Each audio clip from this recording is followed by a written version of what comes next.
The previous tenant of my new flat left a survival guide. It's time to end this madness.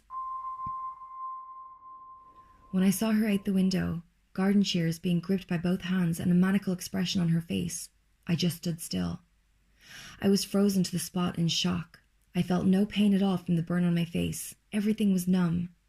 The relief of eradicating the imposter neighbours and the joy at finding a friend in Derek was hacked away in an instant, just like every leaf from my shrubs. Why would she do this? What had I ever done to her? Every question possible crossed my mind.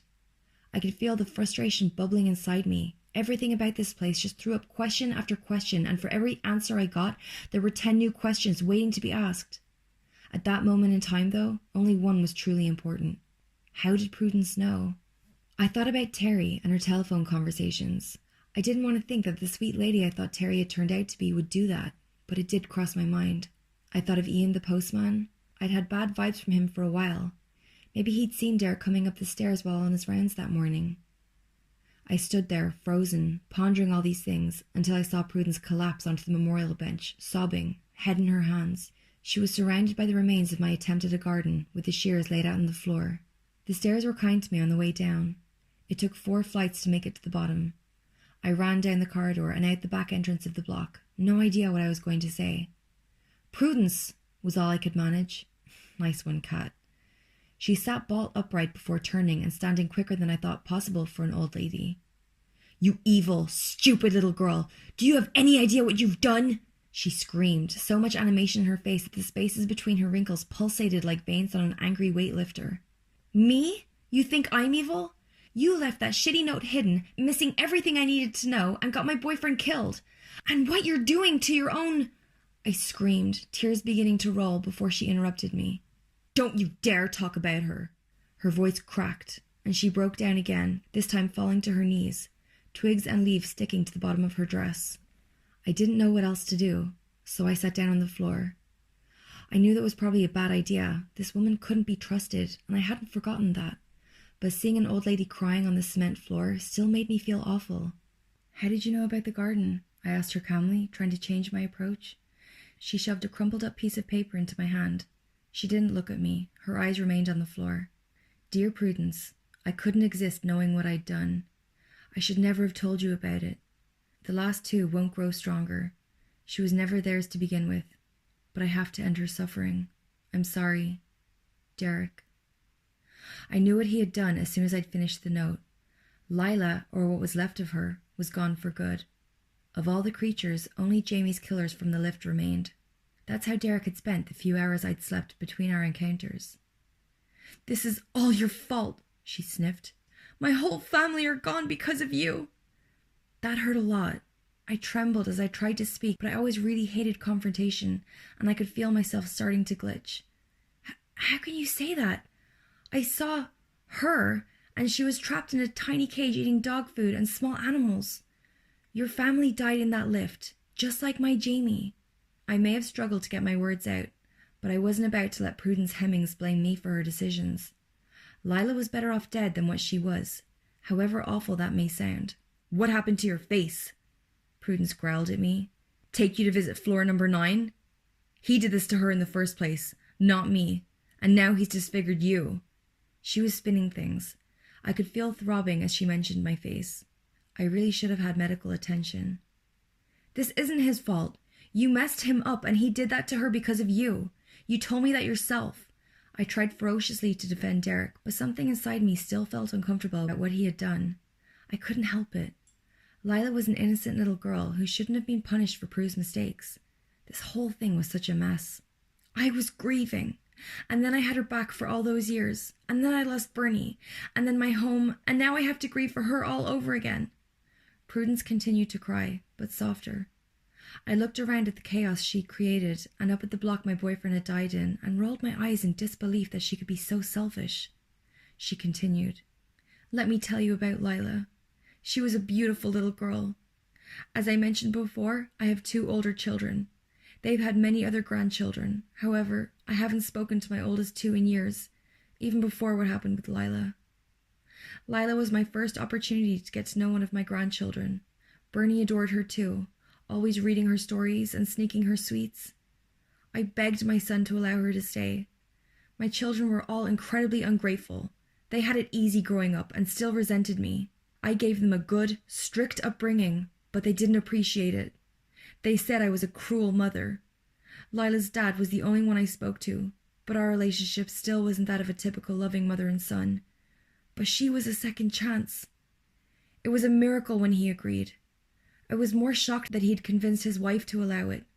That awful harlot of a woman never liked me, although I didn't like her either. They refused to speak to me after everything. I haven't heard from them since. They had more grandchildren I've never met. I knew at the time my relationship with any of my children was over for good. So when Derek gave me a solution, I took it. I wasn't entirely truthful when we first spoke. I said I hadn't wanted this, but I was desperate. There was never a way to bring her back safely. Derek explained what she would become to me. He was initially trying to put me off even trying to get her back. I knew exactly what I was getting myself into, but I couldn't pass up the idea of my beautiful little Lila needing her grandma forever. I suppose I was too ashamed to admit it before, but why should I be ashamed? My altercation with Derek happened after she was back, when he tried to kill her the first time. Spouting the same things on that note, what kind of monster wants to kill a little girl? That's why I trashed the garden. He said he wasn't coping with the news of the new block when he suggested it, that he shouldn't have told me it was even possible, and she had to die. I hid her until the bulldozers came in. When he disappeared, I thought I was safe to spend the rest of my life with her. Bernie hated me. Spending time with Lila was all I lived for. I grew to love her how she was. I felt sick. Listening to Prudence talk brought up so many repressed feelings about Jamie. I hadn't had time to grieve or process anything. I missed him terribly. My old life and my old future felt a million miles away. I was relieved to know that Derek hadn't tricked Prudence or even intended to create Rat Lila. He was truly good. But she didn't get to have a life. You lived for her, but she wasn't really living. How could a sane person do that to their own flesh and blood? I retorted. You have no idea. This place can make you do irrational things. But she had a life. She had me. It's all she needed. She was certainly right about the building and irrational actions. The pain intensifying on my face throbbed in agreement. But I was still convinced she had lost it, Dr. Frankenstein style, where Rat Lila was concerned. She had stopped crying. Her rage levels were rising again. I tried to tell her that it wasn't really the child she'd known, but she seemed to have grown an entirely new attachment to the creature that replaced what she had lost. Every rational argument I gave was met with increasing levels of screaming. She got less coherent as she went on. The argument was going nowhere. We went back and forth for what felt like forever. After a while, she started to get closer to me. We had both stood up by this point, and despite her haggard and frail appearance, Prudence was truly frightening.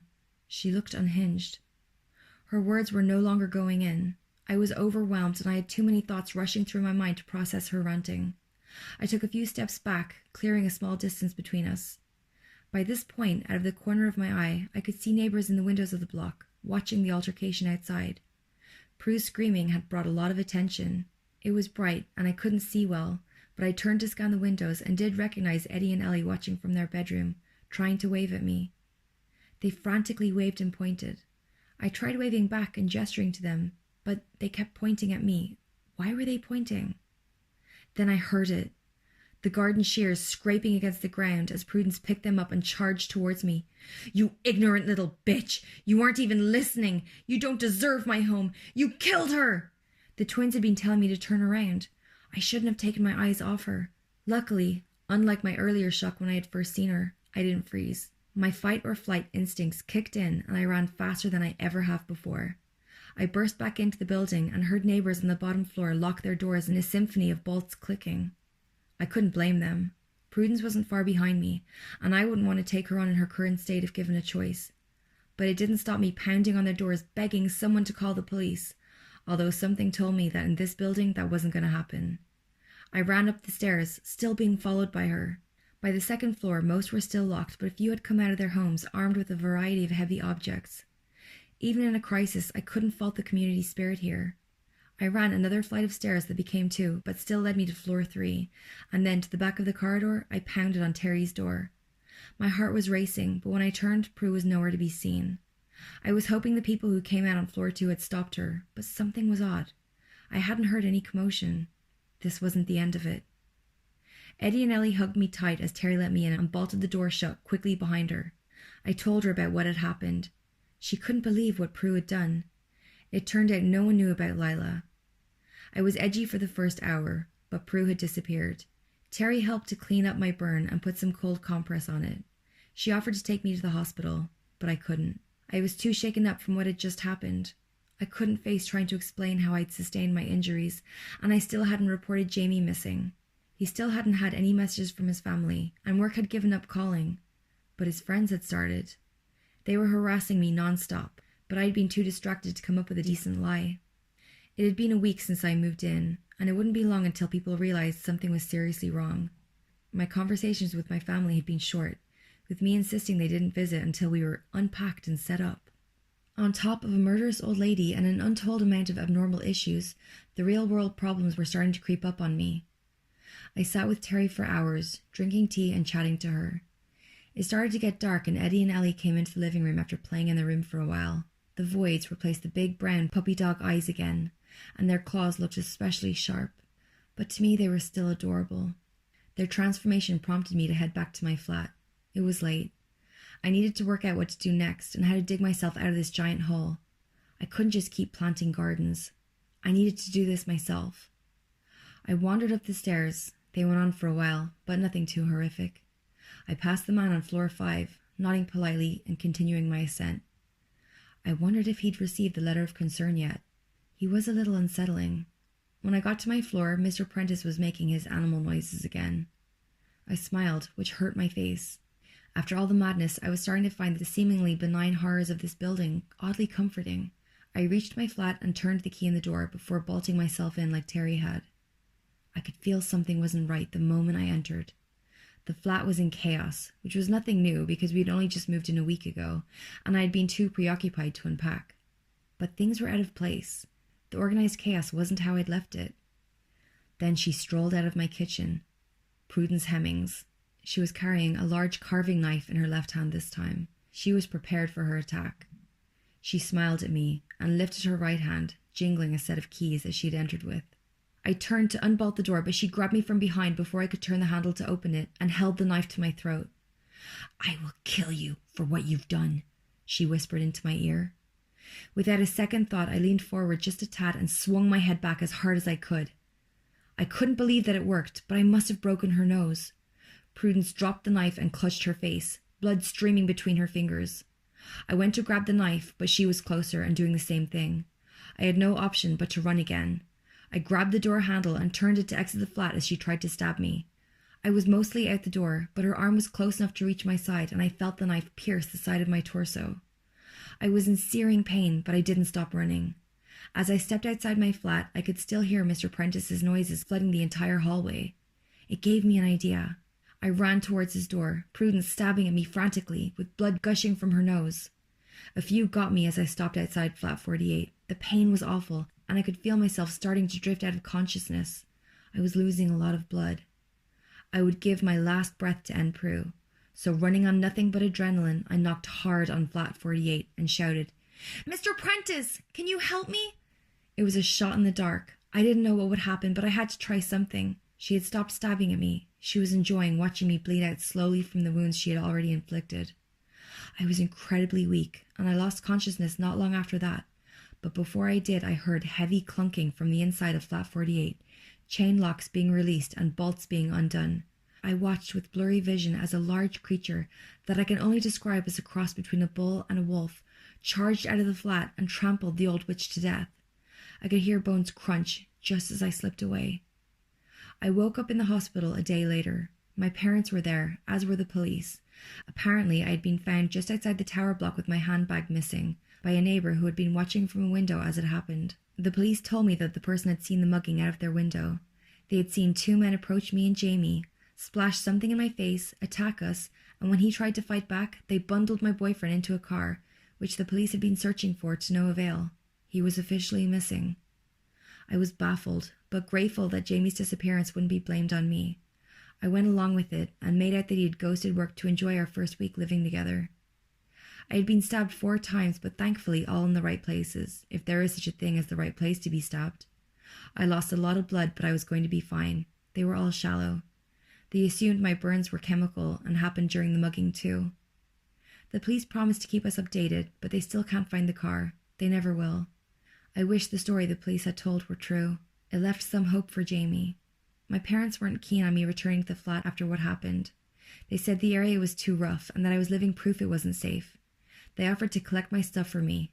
I insisted, though, told them that I wanted to see how I felt and they couldn't force me not to. I was released from hospital 2 days after I woke up there. When I arrived at the flats, it was strange. It felt like home. Despite everything, something about this place drew me to it.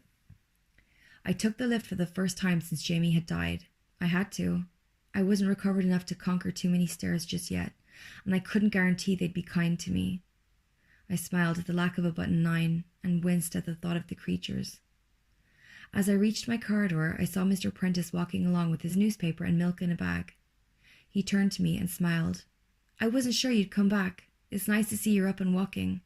He made small talk as if I hadn't seen him literally trample a woman to death a couple of days prior. The whole experience had been so disorienting that I started to wonder if I really had been mugged and had dreamed the note and everything that's happened since. Then he said something that confirmed everything was real. "I never liked that woman, but you've got a real friend in the lady downstairs." He winked at me and turned the key in his door. I got into mine and sat down on the second-hand sofa. I felt empty but relieved. With Prue and the imposter neighbours all gone, the only threat left were the creatures in the lift, who were only a threat between 111 and 333. Maybe I could start to live a semi-peaceful life in this place.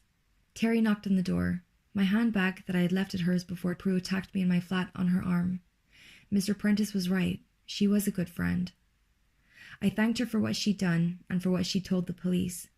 She said it was pure luck that she found me. She'd been walking up to return the bag and found me and Prue sprawled out on the floor. I asked what happened to Prue's body, and she just pointed in the direction of flat 48. "He was eating it," she said. "It's been a few days now, and I've decided to stay.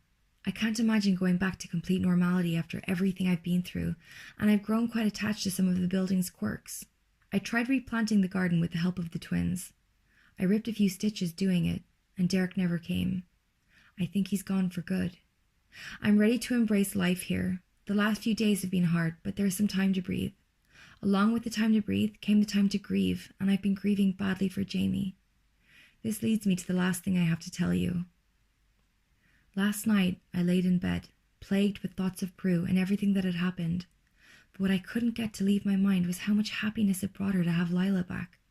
It infected every part of my thoughts. I know you all warned me not to, but I did it. I repeated the ritual. I haven't caught him yet, but I've heard the scratching. Jamie's back.